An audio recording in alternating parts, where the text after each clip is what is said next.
Hello student, this is Shaheen and in this particular lecture video we are going to discuss another question of IGNOU's assignment. Business law की बात कर रहे हैं हम. Code है BCOC 133 और ये 2024 के लिए इम्पॉर्टेंट है. जैन एज वेल एज आपका दिसंबर प्रॉपरली इम्पॉर्टेंट है और आपको ये टाइमली सबमिट करना पड़ेगा.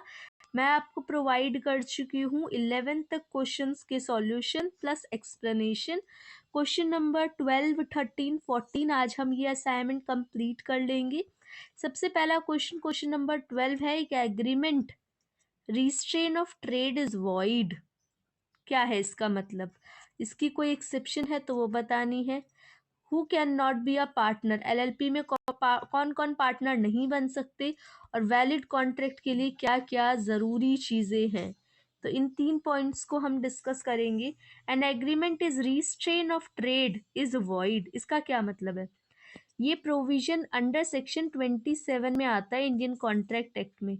इसका मतलब है it provide that any agreement that prohibit one person from starting और कंटिन्यूइंग हिज ट्रेड, बिजनेस और profession in return of some consideration is void. मतलब अगर मान लो मैं बोलूं, किसी भी पर्सन को बोलूं कि आप यहाँ पे शॉप मत खोलो, मैं इसके बदले में मैं आपको 50,000 रुपये देने के लिए तैयार हूँ, तो ये क्या होता है? ये वॉइड होता है. वॉइड का मतलब ये गलत होता है और ये वैलिड कॉन्ट्रैक्ट नहीं हो सकता. आप ऐसा कोई कॉन्ट्रैक्ट नहीं दे सकते किसी को जहाँ पे आप अपना बिजनेस को कंटिन्यू करने से क्या कर रहे हो, रोक रहे हो. ये जो सेक्शन है ये बताता है effective exercise of one's right. किसी पर्सन को आप ये हक दे रहे हो या ये आप ले रहे हो एक ऑप्शन जहाँ पे आप उनको कोई भी ट्रेड से या लॉफुल प्रोफेशन से कैरी ऑन करने के लिए मना कर रहे हो, तो एग्रीमेंट वॉइड हो जाता है 27 में अगर ये फॉलोइंग कंडीशन सेटिस्फाई होती है. तो एग्जिस्टेंस ऑफ एग्रीमेंट, रिस्ट्रिक्शंस आपको देखने के लिए मिलती है. और रिस्ट्रिक्शन किससे रिलेटेड है? आपकी जो लॉ वगैरह से रिलेटेड है. इसके एक्सेप्शंस देख सकते हो आप. अगर आप चाहो तो ये वाला पार्ट स्किप कर सकते हो, लेकिन अगर चाहो तो ऐड कर सकते हो. एक्सेप्शन को ज़रूर ऐड करना. Mutual agreement with the partner. अगर इसकी कुछ एक्सेप्शन है कि अगर दोनों आपसी सहमति से ये काम कर रहे हैं तो ये वैलिड हो जाता है. Section 11(2). Cessation of partnership. Partnership ही खत्म हो रही है. अब पार्टनरशिप ही खत्म हो रही है और बिजनेस तो खत्म होगा ही. बिजनेस खत्म करने के लिए फिर क्या कह रहे हैं कि हम आगे उसको कंटिन्यू नहीं करेंगे. ये सेटलमेंट है. तब भी हो सकता है. फर्म ही बंद हो रही है तो भी वाला सिनेरियो है डिसॉल्यूशन ऑफ फर्म. फर्म ही बंद हो रही है तो भी सिनेरियो ऐसा हो सकता है कि कुछ पैसे दे करके आप बिजनेस को डिसकंटिन्यू कर रहे हो. डिसॉल्यूशन ही बोली है तब. नेक्स्ट वन इज कौन एलएलपी का पार्टनर नहीं बन सकता? तो एलएलपी एक हाइब्रिड होती है जहाँ पे एक कंपनी की और एक पार्टनरशिप की बात होती है.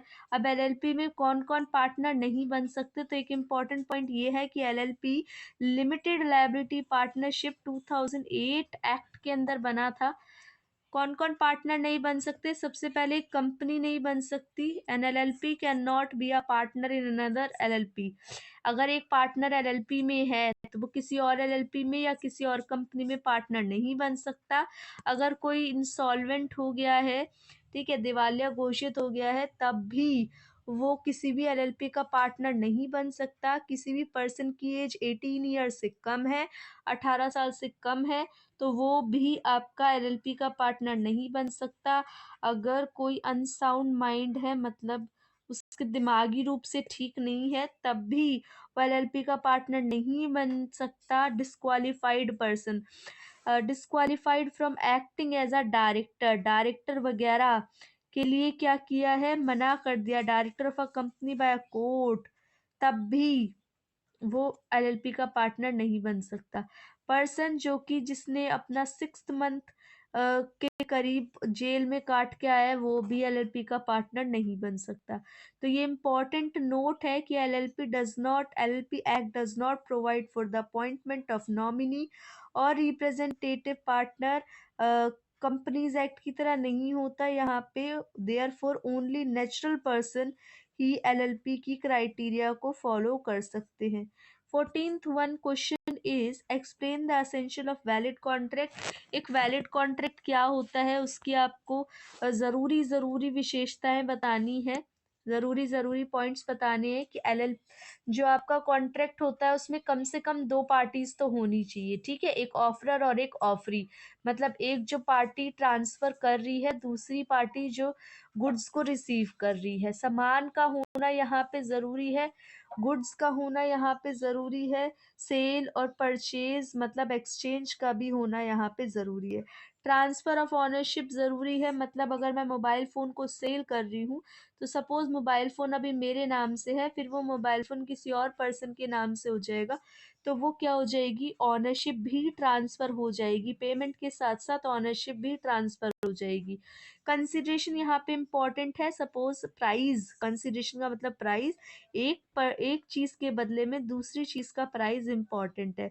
सेल्स कॉन्ट्रैक्ट एक स्पेशल टाइप का कॉन्ट्रैक्ट होता है जो कि वैलिड होता है, must contain clauses about free consent and the competencies of signing parties, sale and an agreement to sale और part of sale of a contract. No formalities, कोई भी फॉर्मेलिटी यहाँ पे अलाउड नहीं होती। There is no particular form कि आप इस तरीके से ऑफर करो या इस तरीके से एक्सेप्ट करो, ऐसी कोई भी प्रॉपर फॉर्मेट नहीं है। तो ये कुछ इंपॉर्टेंट पॉइंट्स हैं जो कि एक कॉन्ट्रैक्ट को क्या बनाते हैं, ज़रूरी बनाते हैं।